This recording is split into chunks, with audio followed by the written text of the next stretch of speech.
All right, so we are live, right? So in this video, I'm going to be sharing with you a very important. Let's actually share the screen just so that you guys can see it before we start.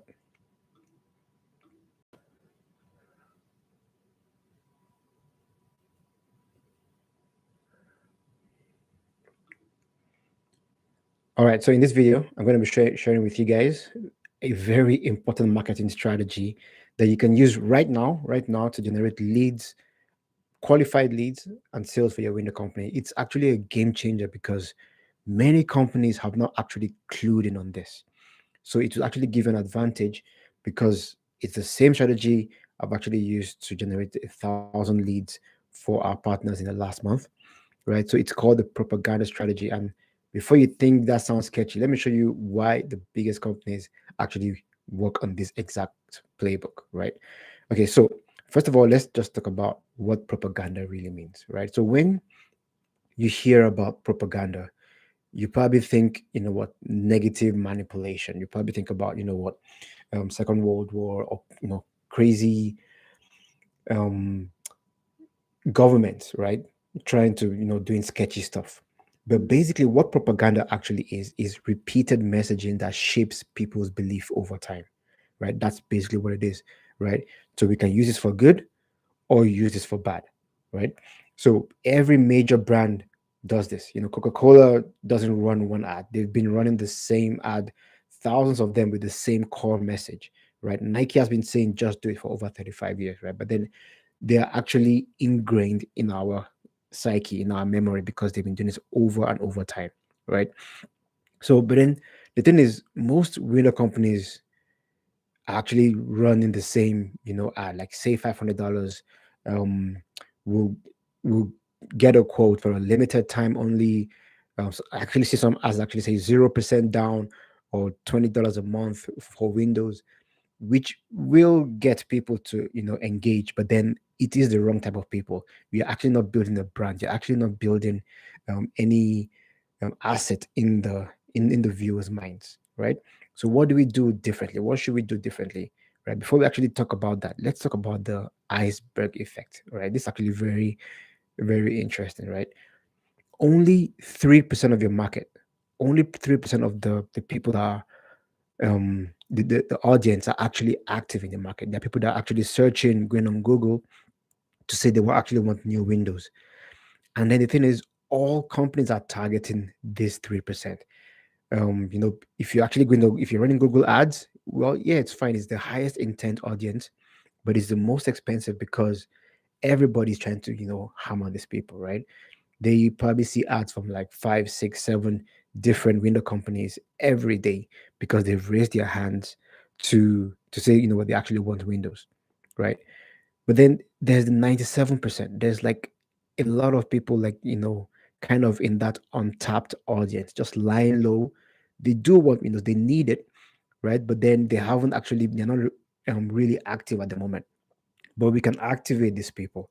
Here is where we see the potential. Here is where, in my company, we actually target people that are in the 97%. That's the people that are under the water, right? That's why we call this the iceberg effect, right? You can only see 3% at any one time, but there's a huge mass under the water that are just lying low that just need to be activated, right? These people aren't being bombarded from messages with, five, six companies. Well, they not yet, right? So what we can do is we can activate them, right, by having basically the monopoly of influence, right? What do you call the monopoly of influence? Like, let me give you like a story, right? Growing up, our parents basically were the first people to influence us, right? So they, basically what they did, what they said, we kind of mimicked what they said. We kind of mimicked the way they acted, and they shaped the earlier part of our lives, right?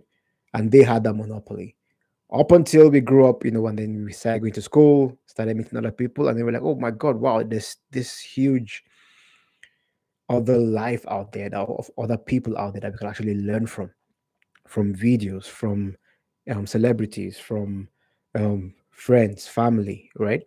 So right now, the 97% are kind of, I would say, they're kids, right? So what we can actually now do is we can now become the parents and have that monopoly of influence over them, right? And then how do we do that? How do we do that? We do that by deploying what we call the trust multiplier content strategy, right? So basically, what it is basically education on steroids. Just like how our parents, had the monopoly of education, we actually have the monopoly of education right now, right? So this is some examples that we've done in other niches. We've done this for window companies as well too, where we're actually deploying 20, 30 videos over time, right? And they're actually people are actually watching these videos and they're being influenced. This is what we call the propaganda strategy. Like you basically hammer them with videos every day, right? And I'm going to show you how we actually, are able to, implement this. But before I do that, let me show you what do we actually say in those videos, right? So what we do is we deploy what we call the value dense content. We're actually educating these clients, right? So we have different stages. There's the awareness, consideration, and this the decision stage, right? So we have different content like 5 signs it's time to replace your Windows. Most people miss number 3. That's a hook right there. That hooks them in and thinking, what do I actually really need to replace my Windows? What new windows actually cost in your city. People are looking for, they actually want to know how much it's going to cost. And that's actually the real reason why they're probably dormant. They're thinking, what, it's going to be like, I don't know, $20,000 or maybe a little bit more. So they kind of just put it off. But when they actually see a post that actually shows that, it's actually not that bad, or you could actually, you could do this, you could do that, or you could use this kind of material, then they now become activated, right? How long should Windows last? Then we now go to now get into that, consideration stage, how to spot a bad window installation, what a proper window installation actually looks like, right? So now, as you said, at this point, awareness, they're actually kids, right? This is where we have the monopoly of, influence. And we can take them from this stage to this stage to this stage. But in the 97%, some of them are already in decision stage. Some of them are already in the consideration stage. Some of them are already in the awareness stage, right? But all this content, we're able to hit them from multiple angles, right? And it's not that expensive to actually do because running videos, which I'm going to show you how we do it on social media, is actually cheap.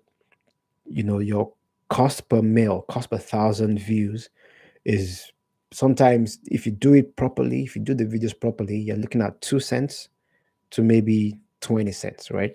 So if I can reach 100 people with 20 cents, there's no reason why we shouldn't be doing this, right? There's almost no reason why. Sometimes it's almost like illegal to like not even decide not to do this. Like, it's being ignorant most of the times, right? But anyways, so what we do is for all this content we implement videos. We also do emails and blog posts, but that comes at a later stage, and I've actually explained this um, in a different video of how we implement these funnels. But then imagine we have 20 to 30 videos from all this value dense content, right? And then what we now do is take that and then deploy this. So this is how we actually deploy this for our clients, right? So when we're generating leads, we don't just generate leads and then send that directly to them, right? So what we also do is we have retargeting happening here, right? So on the platforms, right? Again, we mostly use Meta and YouTube, right? So Meta is Instagram and Facebook. So we can track how many people have watched our video, right? So we have what we call the Trojan horse video to start with. So that Trojan horse video, I'm going to explain that in a different video, right? Is a video that actually does the activation. It actually does the activation of the people under the water in the iceberg. But then we can all track how many, like how much of the video they've actually watched, right? So when we see people that have watched 95% of that video, and even of the same video that we're actually showing them as well, to right, the the value dense content videos, right? So that's these ones here, right? So we track everything. So when we see here that people have actually watched 95% of that video, right? Or they've actually clicked over to the quiz or clicked over to the site, right? Then we put them in an audience and we call that a retargeting audience. So we have about 2,000 people. It's easy to get to 2,000 people in an audience, right? 2,000 people that we're actually taking and we have that monopoly of influence over. Then we can pick our leads, pick and choose our leads from that group of people. Then we now show them the propaganda content, right? So imagine someone clicking on one video, right? So one video, watching 95% of that video. So we know in our minds they are actually interested, right? Then they see two, three, four, five videos over the next week. Sometimes they might see 10 videos over the next week because we have 30 videos, more than 30 actually, in the pool that are being retargeted. So that's how we do it. So so now that person is being educated with the value dense content over time, right? So if you now think about it, when they now decide to actually choose the window company they want to work with, who are they going to choose? Are they going to choose the client, the company that is saying, okay, you know what, you get 0% down, and then you work with them. But then when we've like kind of nurtured them to know that we actually want to be careful about going cheap, right? Then they wouldn't do that. Then they wouldn't go with that company. So this is how we are able to get qualified leads for our partners, right? So that's basically the propaganda strategy, right? So it's, as I said, the propaganda strategy is repeated education that shifts people's beliefs over time, right? Use this in your in your marketing. If your lead vendor is not doing this, let them know that they need to kind of up their game. But if you want us to help you generate leads for your winner replacement company, there's going to be a link in the description. Book a call, and then we'll be there to actually help you as well. So we'll have a chat, and then we'll see how we can help your company. Looking forward to hearing from you. See you in the next video.